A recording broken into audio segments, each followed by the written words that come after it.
не се получи. Филип Кръстев след това с настоятелни действия за Рикардиньо. Изстрел на Рикардиньо, 1-0 за Левски. Изпълнява топка за Чандъров, тя премина над него. Възможност за завършващ изстрел.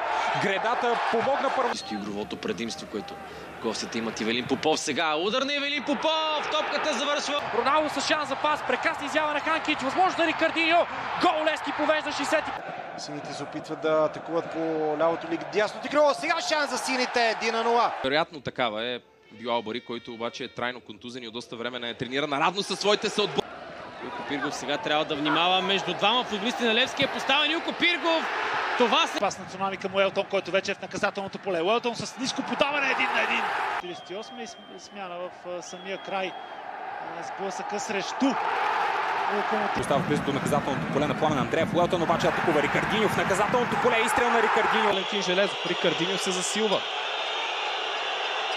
Стреля Рикардиньо и бележи един. Той се бе върнал, докато това се случи. Рикардиньо обаче получава подаване 1-1. Паците да поемат още по-голяма глътка самочувствие и увереност. А Левски може да осъществи Сега при действие на Рикардиньо ще успее да се измъкне Рикардиньо вече в наказателното поле. Удар на бразилеца и даде психологическо предимство за гостите.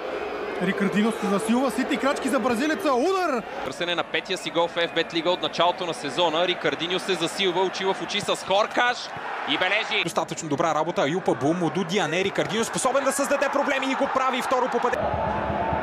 Охене намира Мислович. Той за Рикардиньо. 1-0 за Левски. Марин Петков. Ето една добра възможност за сините. Рикардиньо стреля. Много добро подаване, което стига до Рикардиньо. Ще може ли да реализира бразилец? Отговорът е да!